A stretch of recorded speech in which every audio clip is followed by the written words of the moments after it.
Good morning students. आज हम Sengar sequencing method पढ़ेंगे। ये शख्स जो है इसका नाम है फ्रेडरिक सेंगर। ठीक है, ये ब्रिटेन से था और ये बहुत बहुत इम्पॉर्टेंट इंसान है क्योंकि इसने 2 बार नोबेल प्राइज़ जीता है। ठीक है, लोगों को एक बार भी नहीं मिलता, इसको 2 बार नोबेल प्राइज़ मिला हुआ है। ठीक है, तो इसने काम किस पे किया है? इसने प्रोटीन्स पे और डीएनए की सीक्वेंसिंग पे काम किया है। ठीक है, जो प्रोटीन होता है वो किससे बनता है? अमीनो एसिड से। और डीएनए किनसे बनता है? न्यूक्लियोटाइड से, है ना। ये सब तो तुम जानते हो। तो अमीनो एसिड्स, बहुत सारे अमीनो एसिड्स मिलकर एक प्रोटीन बनाते हैं। तो इसने उसकी सीक्वेंसिंग की। सीक्वेंसिंग मतलब सीक्वेंसेस क्या क्या हैं ये पता लगाया। ऐसे ही जो डीएनए है वो न्यूक्लियोटाइड से बनता है, तो कौन कौन से न्यूक्लियोटाइड्स हैं, कौन सा पहले है कौन सा बाद में, ये सब पता लगाया। ठीक है, तो सेंगर का मेन जो काम था सीक्वेंसिंग पे था। और इंसुलिन जो एक एंजाइम होता है उस पे इसका बहुत इम्पॉर्टेंट काम था। ठीक है, अब तुम्हारी एनसीईआरटी में क्या दिया हुआ है? तुम्हारी एनसीईआरटी में दिया है, तो तुम्हारी एनसीईआरटी वालों ने तुम्हें एक बहुत इम्पॉर्टेंट इन्फॉर्मेशन, हिस्टोरिकल जो एक बहुत इम्पॉर्टेंट इवेंट हुआ था वो तुम्हें बताया है। ह्यूमन जीनोम प्रोजेक्ट जो है ये एक बहुत बड़े लेवल पे और बहुत ही इम्पॉर्टेंट चीज़ थी जो बायोलॉजी के फील्ड में, जेनेटिक्स के फील्ड में, कंप्यूटर के फील्ड में, बायो इन्फॉर्मेटिक्स के फील्ड में, मतलब ये इकलौता ऐसा है जो इतने बड़े लेवल पे कुछ ऐसा हुआ था। ठीक है, तो इसमें क्या हुआ था कि ह्यूमन का जो पूरा जीनोम है, ह्यूमन के जीनोम में कितने बेसेस होते हैं? 3 बिलियन बेस पेयर्स होते हैं। 3 बिलियन। ठीक है, 20 से 25 हज़ार जीन्स होते हैं। जो हमने जीन पढ़े थे पी प्लांट के, जैसे एक जीन जो था वो उसकी हाइट के लिए रिस्पॉन्सिबल था, एक जीन जो था वो उसके सीड कलर के लिए रिस्पॉन्सिबल था। तो ऐसे हमारे अंदर जो 25 हज़ार जीन्स हैं उन सब को आइडेंटिफाई करना कि कौन सा जीन क्या काम करता है। इसके अलावा जितने भी बेस पेयर्स हैं, 3 billion base pairs. Base pairs मतलब जो हमने देखा था कि जो ए है और जो टी है वो आपस में डबल बॉन्ड से अटैच होते हैं। जो जी और सी है उनके बीच में ट्रिपल बॉन्ड होता है। ठीक है, तो ये एक बेस पेयर है, ये एक बेस पेयर है। ऐसे 3 बिलियन बेस पेयर की क्या सीक्वेंसेस है? पहले कौन सा है? ये एक हो गया ना, बाद में कौन सा है, इसके बाद सी, इसके बाद ए। तो पूरा इसका सीक्वेंस डिटरमाइन करना, इसके बाद इस सारी इन्फॉर्मेशन को डाटाबेस में स्टोर करना और अगली बारी के लिए इसको इम्प्रूव भी करना कि इस डाटा को अगली बार अगर हमें एनालाइज करना पड़े तो हम कैसे इसको और ज़्यादा अच्छे से कर सकते हैं, इसको और शॉर्टकट बनाना। ठीक है, इसके बाद transfer related technologies to other sectors such as industries. अब हमें कोई भी फूड इंडस्ट्री है या फिर कोई भी डाटा चाहिए, जैसे कि डायबिटीज़ की एक मेडिसिन की इंडस्ट्री है। ठीक है, तो हमने ये सारा डाटाबेस स्टोर कर लिया कि हमारे अंदर ये जीन्स हैं, तो हमें ये पता लग जाएगा कि फ़र्स्ट जीन जो है और जो लास्ट जीन जो है वो ज़्यादा ससेप्टेबल है, उसमें ज़्यादा जो है क्या हो सकती है, प्रॉब्लम हो सकती है, उनको कोई भी मार सकता है, कोई भी केमिकल रिएक्ट कर सकता है। तो जो भी जीन ज़्यादा वल्नरेबल हैं, किसी ऐसी जगह पे हैं, साइट्स में हैं डीएनए के, तो हम उन सब को भेज देंगे ताकि उससे जो प्रॉब्लम होती है, फॉर एग्जांपल इंसुलिन के जीन में अगर बहुत ज़्यादा दिक्कत है तो डायबिटीज़ की दवाइयाँ ज़्यादा बनने लग जाएं। ठीक है, सर्वे पर्पस के लिए और मेडिसिनल पर्पस के लिए जो है इसको ट्रांसफ़र भी किया जा सके इस इंफॉर्मेशन को। इसके बाद इसके एथिकल, लीगल और सोशल इश्यूज़ जो हैं उन सबको एड्रेस करना। एथिकल इशू क्यों आएंगे? एथिकल का क्या मतलब होता है? जो हमारे एथिक्स होते हैं कि हमें क्या करना चाहिए, क्या सही है क्या गलत है। ठीक है, जो हमारे पूर्वज बताते हैं कि हमें जो ये होता है, कोई बच्चा पैदा होता है या फिर जो हमें भगवान ने दिया ये सब, तो हमें इसके साथ छेड़छाड़ नहीं करनी चाहिए, इसको मॉडिफाई करने की कोशिश नहीं करनी चाहिए। तो ये सब एथिकल इश्यूज़। इसके बाद लीगल इश्यूज़, डिफरेंट कंट्रीज़ उस पर वो पेटेंट करने की कोशिश करेंगी या फिर इसको कितना लीगल है इसको मेडिकल में यूज़ करना या क्या करना। इसके बाद सोशल इश्यूज़, इसके बेसिस पे कुछ कैटेगरीज़ ऑफ पीपल को या फिर कुछ क्लासेस को जो है हम तंग ना करें, उनके खिलाफ डिस्क्रिमिनेशन ना हो जाए इससे। तो ये सारे जो इश्यूज़ थे इनको भी एड्रेस करना था। तो ये जो 6 गोल्स हैं ये तुम्हारे पेपर में आते हैं और तुम्हें ये 6 के 6 गोल्स याद करने हैं। ठीक है, पहला क्या है? जीन्स 20 से 25 हज़ार। दूसरा क्या है? बेस पेयर्स जो है 3 बिलियन। ठीक है, इसके बाद डाटाबेस में स्टोर करना। इसके बाद डाटा एनालिसिस को इम्प्रूव करना, एनालाइज करना डाटा को जब हम देखेंगे तो अगली बार जब हम देखें तो इम्प्रूव टेक्नोलॉजी से हम देख सकें, ठीक है। इसके बाद इसको ट्रांसफ़र करना, और इसके बाद जो भी इश्यूज़ हैं ELSI जो होता है, ethical legal and social issues, उन सबको एड्रेस करना, ठीक है। उन सब प्रॉब्लम्स को भी देखना साथ में, कि ये ना हो कि हम प्रोजेक्ट करके रख दें लेकिन इससे जितनी भी प्रॉब्लम्स आ रही हैं उनका हम कोई इलाज ना निकालें, ठीक है। इसके बाद इसमें 2 मेन मेथडोलॉजीज़ यूज़ हुई थी। इससे पहले एक मॉडल ऑर्गेनिजम्स भी तुम्हें दिया हुआ है। कुछ मॉडल ऑर्गेनिजम्स होते हैं जो मॉडल ऑर्गेनिजम्स हैं, इसका मतलब है कि उनका जो जीनोम होता है, उनका जो DNA होता है वो बहुत सिंपल होता है। जैसे कि अगर हम बैक्टीरिया की बात करें तो वो बहुत सिंपल है, ईस्ट की बात करें, ठीक है। अगर हम यूकैरियोटिक चीज़ों की बात करें तो ईस्ट जो है वो सबसे सिंपल है। अगर हम इंसेक्ट्स की बात करें तो सबसे सिंपल है ड्रोसोफिला। तो इसमें कुछ ऐसी चीज़ें होती हैं, कुछ ऐसे करेक्टर्स हैं जैसे simple life span, easy to grow, वो सब जो हम पहले पढ़ चुके हैं ना। इसका जो जीनोम है वो बहुत सिंपल है, उसको ईजिली हैंडल किया जा सकता है इसके DNA को। जैसे हमने ड्रोसोफिला के बारे में पढ़ा था, पी प्लांट के बारे में पढ़ा था, तो उन कुछ ऑर्गेनिजम्स को क्या बोल देते हैं, मॉडल ऑर्गेनिजम्स। जैसे अगर हम मैमल्स के बारे में बात करें तो जो बफेलो है उसको मॉडल ऑर्गेनिज्म कभी नहीं लेंगे, क्योंकि उसका जो चीज़ है वो बहुत कॉम्प्लेक्स है। एलिफेंट को कभी नहीं लेंगे, ठीक है। अगर हम प्लांट्स की बात करें तो राइस को लेंगे। तो ऐसे हर एक कैटेगरी में कुछ मॉडल ऑर्गेनिज्म है जो उसको रिप्रेजेंट करने के लिए काम आते हैं, ठीक है। अब इसमें 2 मेथड्स हो सकते हैं। एक मेथड होता है एक्सप्रेस्ड सीक्वेंस टैग्स और दूसरा होता है सीक्वेंस एनोटेशन। सीक्वेंस एनोटेशन का मतलब होता है पूरी सीक्वेंस को एनोटेट कर दिया। एनोटेट का क्या मतलब है कि कन्वर्ट कर दिया, ठीक है, उसको पता लगा दिया कि उसके फंक्शन क्या हैं। एनोटेशन का मतलब होता है फंक्शन पता लगाना। तो इसमें क्या है, पूरा जीनोम लिया, जितने भी 3 बिलियन बेस पेयर्स थे उन सबको पकड़ा और उन सबको क्या कर दिया, उनके सबके सीक्वेंस को पता लगाया, ठीक है। उन सबके बहुत सारे कॉपीज़ बना लिए और उन सब के सीक्वेंसेस को पता लगाया। एक्सप्रेस्ड सीक्वेंस टैग्स क्या होते हैं कि ये जो हमारा DNA है इसमें कुछ चीज़ें काम की हैं। जैसे 25,000 जीन्स जो हैं वो तो काम के हैं, वो तो हमें पता है कि ये जीन्स कुछ काम करते हैं, इसलिए ये 25,000 जीन्स हैं। उसके अलावा जो DNA है और बाकी बेस पेयर्स हैं, 3 बिलियन में से 25,000 जीन छोड़ के जो बाकी बेस पेयर्स हैं वो क्या है, वेस्ट हैं। तो इसमें वेस्ट चीज़ें भी हैं और काम की चीज़ें भी हैं, है ना।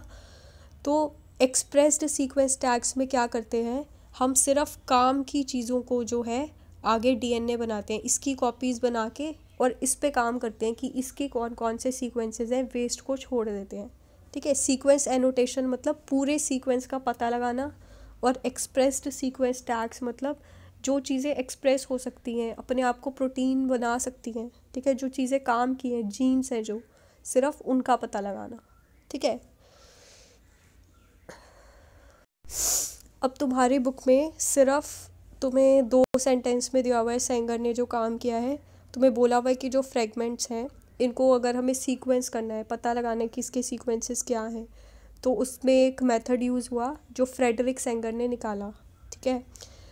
और तुम्हें ये भी बताया हुआ है कि जो फ्रेडरिक सेंगर था उसने अमीनो एसिड सीक्वेंसेस को भी डिटरमाइन किया था। इसके अलावा तुम्हें कुछ नहीं दिया हुआ, लेकिन ये क्वेश्चन पूछा है तो हम समझ लेते हैं। बच्चों ये जो है ये क्या है, ये एक राइबो शुगर है, ठीक है। ये तो तुम्हें याद है ना कि इसमें 5 कार्बन होते हैं, 2 हाइड्रोक्सिल ग्रुप होते हैं, है ना।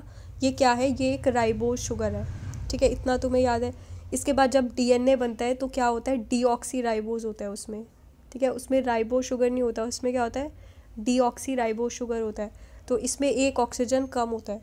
तो कौन सा ऑक्सीजन कम होता है, जो 2nd नंबर पे होता है, 2 हाइड्रोक्सिल ग्रुप में से ऑक्सीजन चला जाता है, तो ये क्या बन जाता है, ये बन जाता है डीऑक्सी राइबो शुगर, ठीक है। इसमें एक ऑक्सीजन को डी कर दिया, एक ऑक्सीजन को डिलीट कर दिया, ठीक है। कौन से वाले को डिलीट किया, 2' वाले को, ठीक है। इसके बाद एक चीज़ होती है, केमिकल होता है जिसका नाम होता है 3' डाई डीऑक्सी राइबोज। तो इसमें क्या होता है, जो तीसरे वाला है उसका भी ओ डिलीट अगर हम कर दें तो उसको क्या बोलेंगे, डाई डीऑक्सी राइबोज। तुम 3' वगैरह मत ही लिखो, बस तुम समझ लो इसको। जो डीऑक्सी राइबोज पूरा होगा, डीऑक्सी राइबोज में 2' में से हाइड्रोक्सिल ग्रुप में से ऑक्सीजन चला जाएगा, तो एक ऑक्सीजन जो है वो डिलीट हो गया, ठीक है। इसमें 2 ऑक्सीजन डिलीट होंगे, डीऑक्सी 2 बार होगा, ठीक है। तो 2 वाला भी है और 3 वाला भी नहीं है। इतनी बात समझ गए। राइबोज, डीऑक्सी राइबोज और dideoxyribose. Dideoxyribose में ना ही सेकंड पे कोई ऑक्सीजन है और ना ही थर्ड पे कोई ऑक्सीजन है, ठीक है।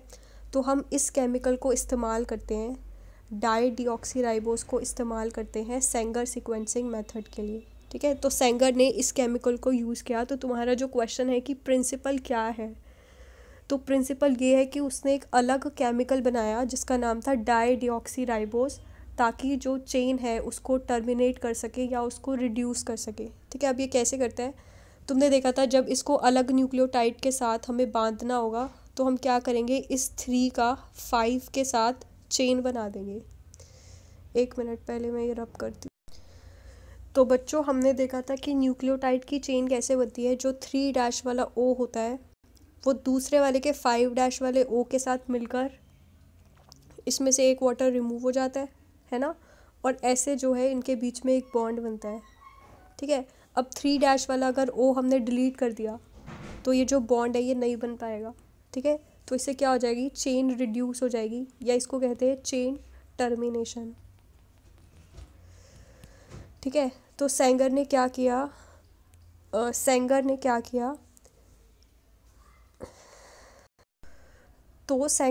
किया, उसने सिंपली एक नए टाइप का न्यूक्लियोटाइड बना दिया जिसका नाम था डाई डीऑक्सी न्यूक्लियोटाइड, ठीक है। एक और ऑक्सीजन हटा के उसने डाई डीऑक्सी न्यूक्लियोटाइड्स बना दिए। तो जो ये डाई डीऑक्सी न्यूक्लियोटाइड्स थे ये क्या करते थे, चेन टर्मिनेशन कर देते थे, ठीक है। क्यों चेन टर्मिनेशन कर देते, क्योंकि इसमें 3' ऑक्सीजन ही नहीं था, तो वो अगले वाले न्यूक्लियोटाइड के साथ बॉन्ड नहीं बना पाता था, ठीक है। ये वाला ऑक्सीजन था नहीं तो ये इसके साथ बॉन्ड नहीं बना पाता था, ठीक है।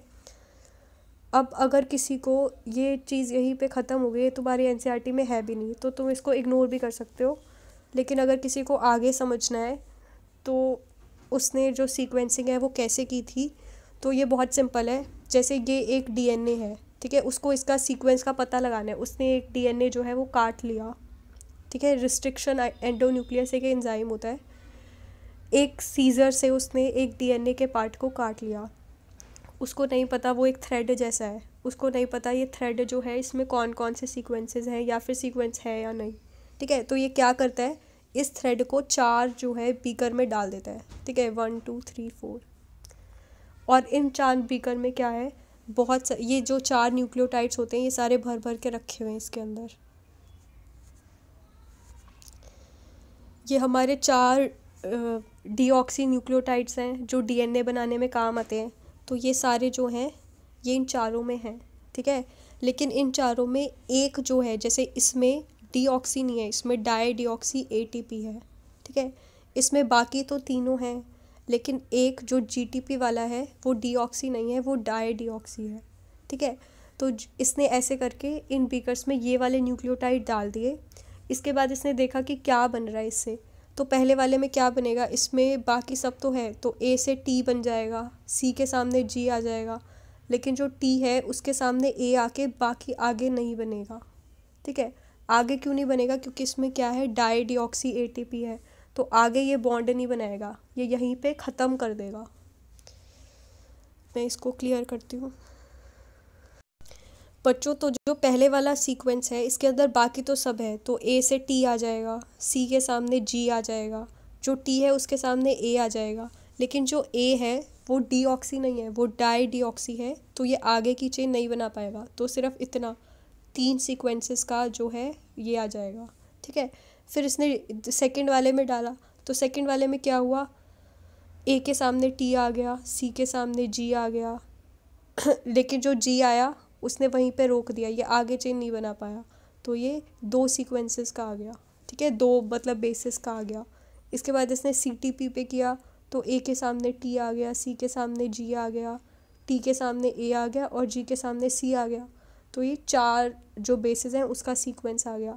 फिर इसने इसमें किया, तो इसमें देखा इसने जी के सामने आ गया, ए के सामने टी आ गया, सी के सामने जी आ गया, टी के सामने ए आ गया, ओ सॉरी, टी आ गया तो इसमें आगे तो हो ही नहीं, होएगा ही नहीं, तो इसमें सिर्फ क्या हुआ, टी आ गया, ठीक है, और आगे कुछ नहीं आया।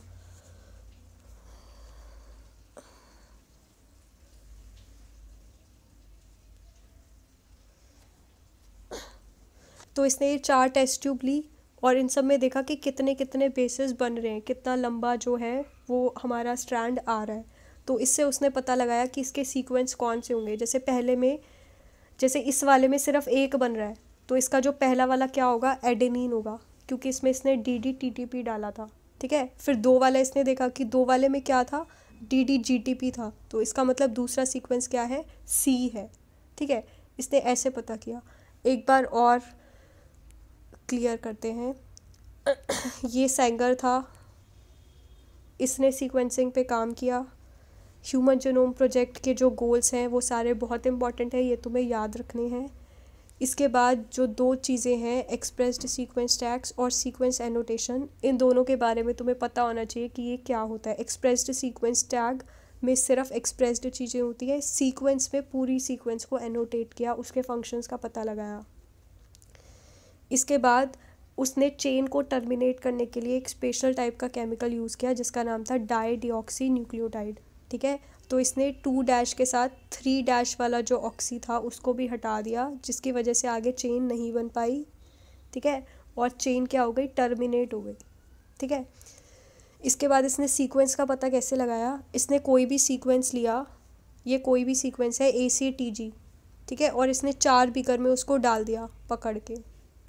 उसको नहीं पता कि ये कौन सा सीक्वेंस है, उसने एक DNA थ्रेड लिया और इसने 4 में डाल दिया। इन चारों में इसने एक एक DD डाला और बाकी सारे डीऑक्सी नॉर्मल जो हमारे DNA वाले न्यूक्लियोटाइड होते हैं वो डाले और एक डाई डीऑक्सी वाले डाले, ठीक है, सिर्फ एक एक। इसके बाद इसने पता किया कि इसकी सीक्वेंसेस क्या आ रही है, कितना लंबा थ्रेड जो है वो बन रहा है, रिजल्ट क्या आ रहा है, ठीक है। तो इसमें सबसे छोटा था, इसमें सिर्फ एक बेस का थ्रेड आ रहा था, छोटा सा थ्रेड। तो इसने देखा कि ये वाला जो DNA था इसमें इसने क्या डाला था, इसमें इसने डाई डिऑक्सी वाला TTP डाला था। तो इसको पता चल गया कि जो T जहाँ पे भी लग रहा है तो वो आगे नहीं बनने दे रहा, इसका मतलब जो फर्स्ट सीक्वेंस है वो क्या है, A है। इसके बाद इसने देखा इससे लंबा थ्रेड कौन सा है, ये वाला, ये 2 बेसिस का थ्रेड है, तो इसमें इसने GTP डाला था। तो G के सामने क्या होता है, C, तो दूसरा वाला जो सीक्वेंस है वो क्या होगा, C। इसके बाद इसने देखा 3 वाला जो जो इससे लंबा थ्रेड है उसमें क्या है, TGA, उसमें इसने DDATP डाला था, तो TG। तो ऐसे इसने इसके सीक्वेंस को पता लगा लिया। ऐसे ही इसने पूरे DNA सीक्वेंसिंग जो है और पूरे अमीनो एसिड सीक्वेंसिंग इसने इसी तरीके से की है, ठीक है। अगर तुम्हें ये चीज़ समझ नहीं आई तो भी कोई बात नहीं, ये तुम्हारे सिलेबस से बाहर है और ये ज़रूरी नहीं है समझना, पर तुम अगर समझ लोगे तो तुम्हें कॉन्सेप्ट्स क्लियर हो जाएंगे। अगर तुम्हें इसके बारे में या किसी भी और टॉपिक में दिक्कत हो तो तुम मुझे बता सकते हो।